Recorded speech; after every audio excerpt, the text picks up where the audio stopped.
Is it really worth upgrading? It can't be that different from last year's.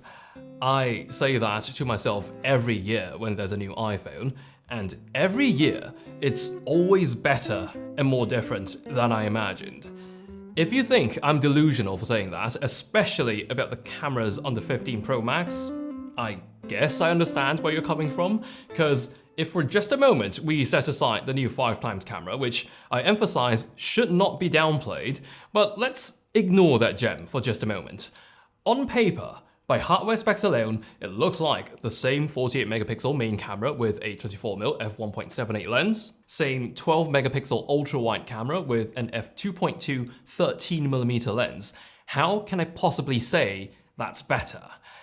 And I will add, it's not just better by a little margin, this is a completely overhauled shooting experience for an iPhone. You will not for a second forget that you are shooting on the latest iPhone 15 Pro Max. Now, of course, justifying the purchase of a new iPhone for its improved camera is a bit more straightforward when you know you're making money from your photography. It's now easier than ever to do that thanks to our sponsor today, Wirestock. You can sell your photos, videos, and illustrations simply by uploading them to Wirestock, and from there, they'll distribute your work to top marketplaces like Getty Images, Adobe Stock, and Shutterstock. Wirestock will do all the work related to keywording and captions.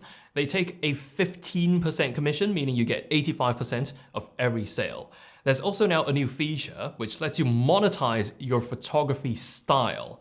It works when someone uses their AI image generator tool and chooses to generate images using a theme that you created.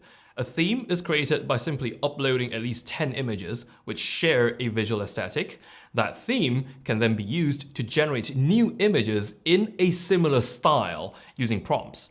I created a theme by uploading these images I shot, and here are the new images I was able to generate with the theme by giving it this prompt. It does a great work recreating the style all the way down to the colors. This is a completely new way to monetize content, and you can use this link as well as the one in the description to get started by signing up for Wirestock. Many of the upgrades this round aren't exactly things you'd find by comparing spec sheets. I'll make an example out of one of the most minute things: being able to zoom between cameras when recording 4K 60p video. If you want to zoom from the ultra-wide all the way in to the 5x tele, you can absolutely do that when you're recording. It wasn't possible before in 4K 60p. Such a small little detail, but it dramatically changes the way you shoot, both in the context of convenience and creativity. You'll find more of these little operational improvements on the 15 Pro Max, like in portrait mode. You can now pinch to zoom in and out, but not that it matters anyway on the new iPhone 15s, because the dedicated portrait mode itself has become more or less completely unnecessary. You may have heard of this one.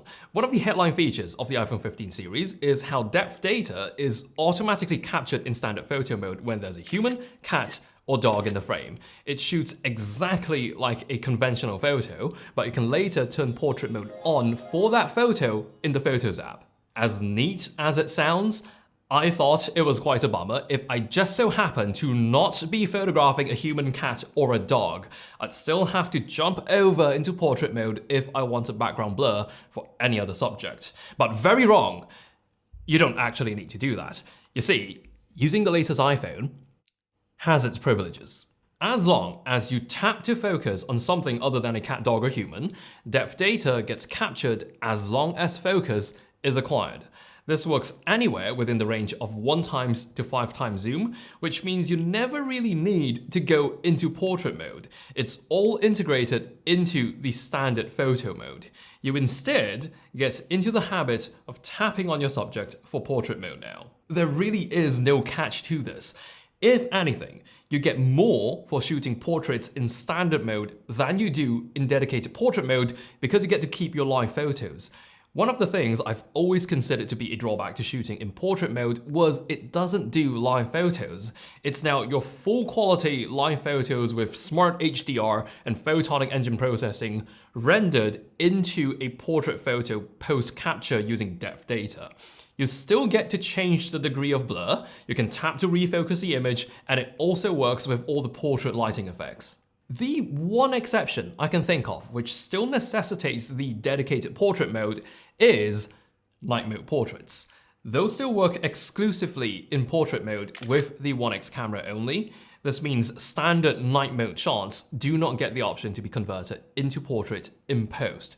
But for all other cases, these conventional photos with depth data captured will still show up in your portraits album regardless of whether you've applied the portrait effect to them. This whole thing, Apple refers to it as next generation portraits, and here's a cool little trivia. If you airdrop one of these next-gen portrait photos to an earlier iPhone, they can still do the portrait processing based on the embedded depth data, even though they can't capture these themselves. And you know how on all the previous iPhones, shooting portrait mode also meant the photos won't be in HDR? Well, guess what? They are on the 15s. 24 megapixel portrait photos in HDR, which don't even have to be shot in portrait mode. Now, about the 24 megapixel bit, that's another one of the biggest paradigm shifts on the iPhone 15s. Even though we already saw a 48 megapixel main sensor back on the iPhone 14 Pros, the live photos and portrait mode shots were all 12 megapixel. Now, with 24 megapixels, these images with twice the number of pixels are getting pumped out without anything feeling more sluggish. You can now be a lot more daring when cropping iPhone photos, and it's just really nice to enjoy all the extra detail and texture without having to do anything else. It's a resolution bump without any drawbacks. Everything feels exactly the same, just in higher resolution. What really stumped me was how there appears to be no compromise in low light performance despite the increase in resolution. Now, file sizes are going to be huge, you say. It may be twice as many pixels, but the file sizes aren't necessarily double. I compared the average file size from 112 megapixel photos from my iPhone 14 Pro Max versus 124 megapixel photos from the 15 Pro Max. The 12 megapixel shots averaged around 1.6 megabytes per photo, and the 24 megapixels were around 2.2 megabytes each.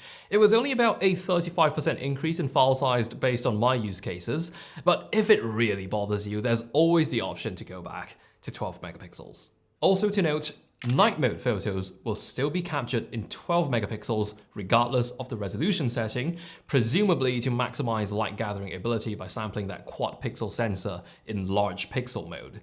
And while we're here, night mode photos do look visibly cleaner compared to the iPhone 14 Pro Max. This is likely due to the improved image processing of the A17 Pro chip. Now, except the main camera, every other camera on the 15 Pro Max uses 12 megapixel sensors. So bear in mind, not everything you shoot on this iPhone is going to be in 24 megapixels. All the high resolution stuff happens on the main camera.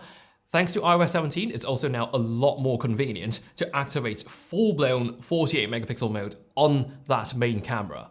If you have the Pro RAW and resolution control toggle enabled in your camera settings, you will have access to exactly that from your shooting screen. What's neat now is the ability to long press on that and choose between 48 megapixel Pro RAWs or HEIFs. Back in iOS 16, 48 megapixel capture was only available in the Pro RAW format from the stock camera app. It's over a 10-fold difference in file size between a 48 megapixel RAW and HEIF shot, so this is a really sensible option to have. That high-resolution sensor also powers another defining feature on the 15 Pro and Pro Max, and that's the additional focal length options you get on the main camera. If you tap on the 1x icon, it'll cycle between 24, 28, and 35mm options. If you're a photographer, you're gonna really appreciate this because, and this is for all the photographers watching, it feels like switching between prime lenses very quickly instead of finding a frame on a zoom. It's focal length priority. You can say with certainty you shot this on a 35 and not some random in-between focal length on a zoom.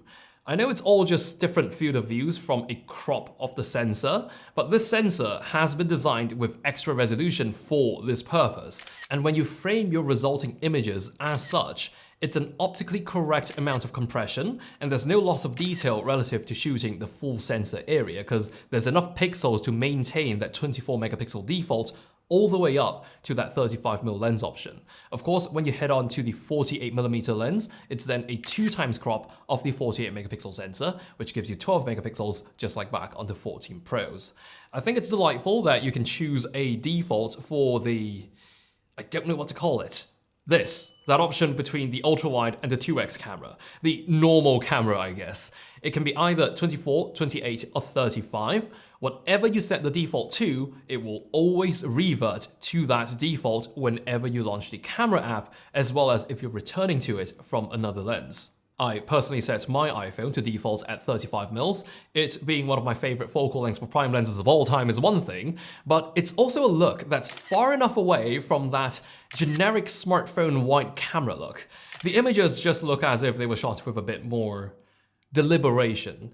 And when you combine these field of views with the next-gen portraits feature, they can yield some truly pleasing results with excellent subject isolation. Now with closer subjects, 35 can feel a bit tight at times, but it already being the tightest option available, one more tap punches me right back out to 24mm. So yes, I'm quite pleased with my personal selection of default lens. But let's not forget that one more lens on specifically the 15 Pro Max, which sets this camera system far apart in terms of reach from any other iPhone. The 120mm equivalent 5x camera packs some serious hardware to behold. You can spot that big glassy presence right from the camera bump. Again, this is one of those things which dramatically changes the way you shoot on an iPhone in terms of opening up new possibilities. If you spot something in the distance which you want to fill your frame with, you know you can now do exactly that. When you have one of these in your pocket, you begin to more actively search for more distant subjects because they are now within reach. It literally changes the way you look at things. Like, I would go, oh, that would make a nice photo on my telecamera, or I notice an interesting pattern on the face of a wall. I can single that out using my telecamera. The minimum focusing distance of this new 120mm camera is 1.35 meters away. If a subject's closer than that, then the iPhone will quite seamlessly switch over to a crop-in of the main camera.